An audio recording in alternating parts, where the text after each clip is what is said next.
He's the only member of the U.S. Armed Forces to complete SEAL training, the U.S. Army Ranger School, and the Air Force Tactical Air Controller training. He's completed the infamous Destroyer of Men, known as Hell Week, 3 times, the king of no excuses, David Goggins.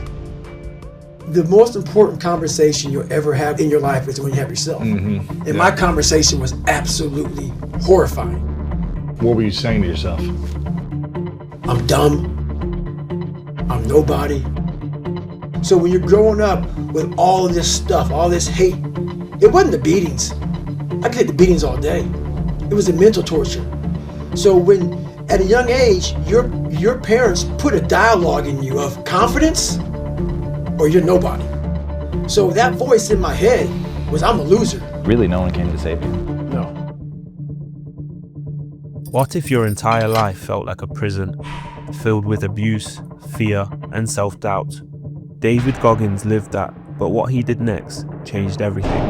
When you really sit back at your life, you're in that dark room, and you're looking at where you started from, and you tell yourself, my mom is this way, my soon-to-be stepdad got murdered, my dad beat the shit out of me, I can't read and write to save my fucking soul, I've lied about it to everybody, I've cheated on all these tests. My God, man. And then you put a goal in your mind. How are you gonna feel, man, when you accomplish this goal coming from that shit? Coming from the fucking hell you came from. A lot of people start from a good starting point. They have a good foundation. What if you can surpass all of these motherfuckers?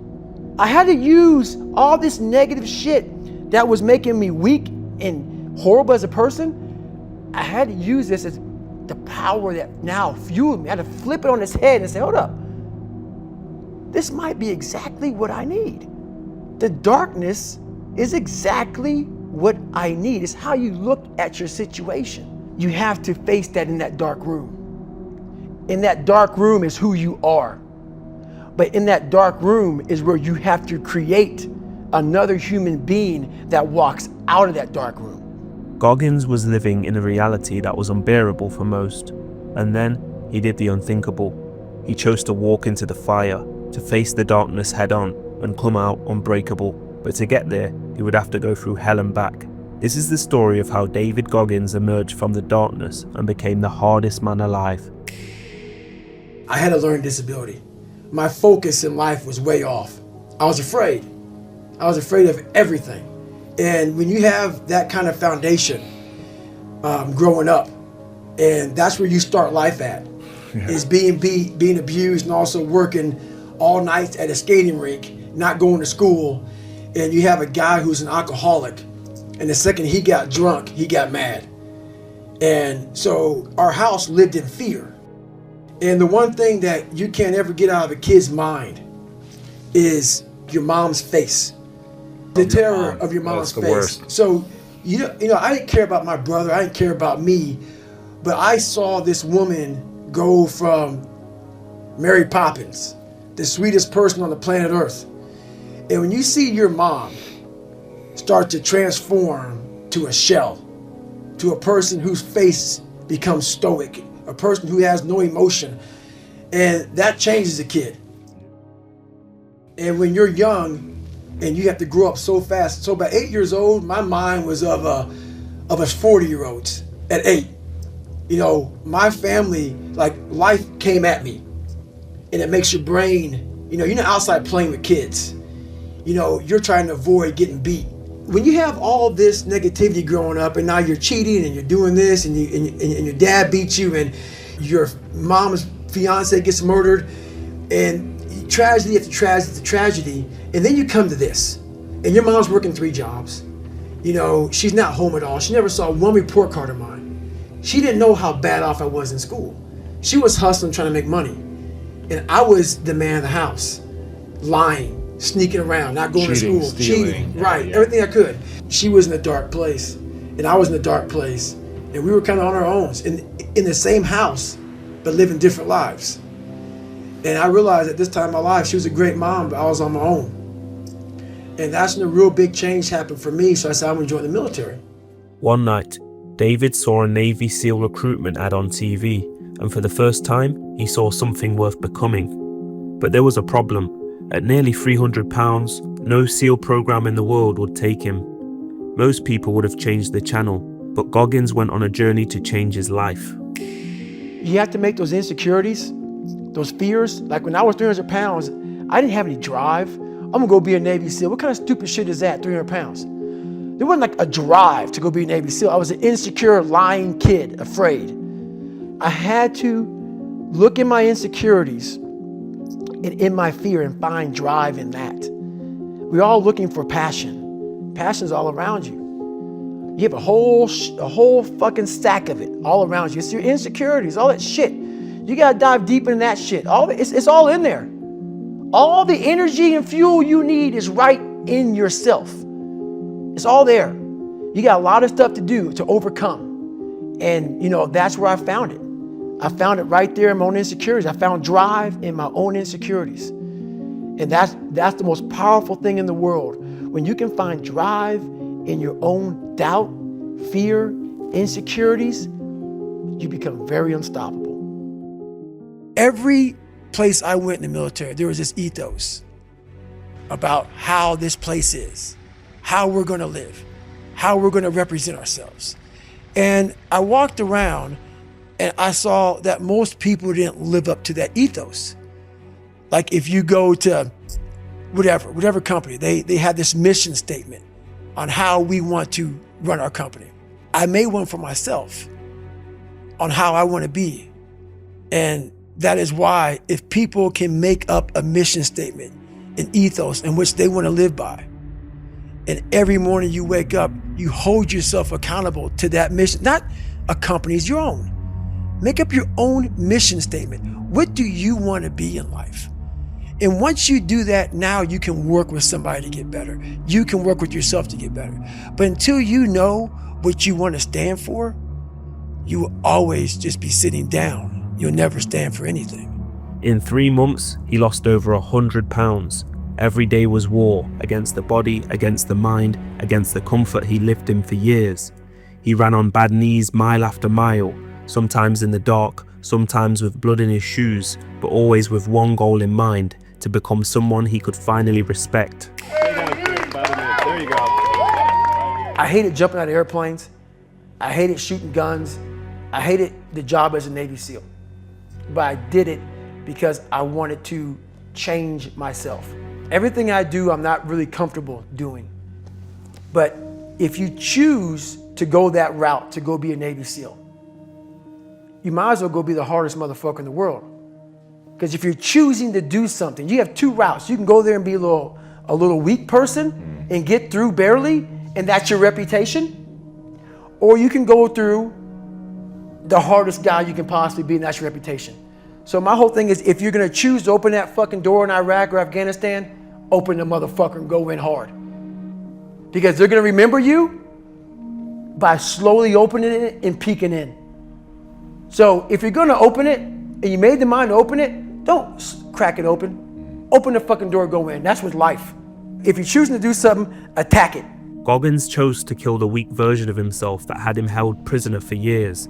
This was war against every excuse, every ounce of doubt, every part of him that said stop. And every time his body screamed no, he kept going. Physical pain was only part of the fight. The real war was internal. He looked in the mirror and told himself the truth. No sugarcoating and no lies. We can't live like this. We can't live in fear. We can't live in judgment. We can't be afraid of what the fuck people right now are looking at me saying about me. We cannot be afraid of that. That's Goggins. Goggins saying, fuck all of you who don't like me, who don't want to, and that person then comes in. But you have to be David Goggins and say, man, I'm afraid of this. I'm fucked up here. Life made me this way here. I stutter. I have these issues with reading and writing, and I'm fat and I'm insecure. That's the only way you're gonna get over all those things. You have to create someone else. Not like you have two different personalities. It is you. But you have to find strength. And that visualization of almost me cracking out Goggins, like almost like that Superman cape, like I'm coming out a different person, a person that doesn't give a fuck about anything, who doesn't care about being judged, who knows I'm weak, who knows I'm afraid, who says, whatever you think about me, take it, whatever, I'm here. That's Goggins. In the dark room, you face yourself, you realize you want to be better, you realize you don't want to be this weak, insecure person in the world who has all these problems that we all have. We all have. So many of us come from these small places in our mind that we're not willing to think outside of only what we've seen. Our mind works in such a small compartment. And one thing I was able to do was to dream. But don't make dreams your fucking master. But I was able to dream outside those fucking four walls of that small town. And until you're able to really put yourself into that dream, but don't make dreams your master, that's where you truly become what you're destined to become. What do you mean, don't make dreams your master? A lot of people sit back and they dream about being a sports figure, or dream about being a SEAL, or dream about being an astronaut, and all it is a motherfucking dream. They don't put the work behind the dream. That dream has become their fucking master. When you become the master of your fucking dream is when you say, I want to go be a Navy SEAL, and you say, okay, I'm gonna lose 106 pounds in less than 3 fucking months. The dream was the one thing I thought about, and the dream was now gone. Now, what comes in, the dream goes away, and the fucking laundry list of fucking details and tasks come up. Gotta do this, gotta do this, gotta do this, gotta do this. That's when you become the master of your dream. I don't care what you believe in. Doesn't matter. I'm not judging anybody. But let's say my thing is God. You get to heaven, I'm 300 pounds, I sit down, I was a cockroach Terminator my whole life, and we're sitting down just like this. You're God and I'm David. And he gives me that chart, and he says, look at this. And I'm looking at this chart, and on the chart it has all these different things, but my name's on it. But these things aren't me. I was gonna change the world. I was gonna set records. I was gonna be a Navy SEAL. I was gonna be all these things in the military that I accomplished. You're gonna get the VFW award. You're gonna be honored here, honored there. And I'm like, God, this isn't me. Like it says David Goggins, I was an Ecolab guy. I sprayed for cockroaches, and I'm 300 pounds. It said here I'm 185. It says here I got a bachelor's and a master's. It says all these things. And God goes, no, that's who you were supposed to be. Wow. My biggest fear in life is if there is a final resting place in this world, and there's a final judgment, and you talk to something much bigger than you. I don't want to sit down and have a conversation with someone with something that says, you're in heaven, this is what you should have been on earth. And are you really in heaven now, or are you in hell? David Goggins was once a broken man, surrounded by darkness and negativity, but that same man would later become a Navy SEAL, an ultramarathon runner, and the embodiment of mental toughness. Most people run from their demons. Goggins hunted his down and beat them into submission. He didn't defeat the darkness by avoiding it. He outlasted it by going deeper and further than it ever expected anyone would. You pan it down here, you see it's about 3 o'clock in the morning. It's the moments of in that room by myself studying for hours and hours and hours, trying to catch up with all the kids who are above me.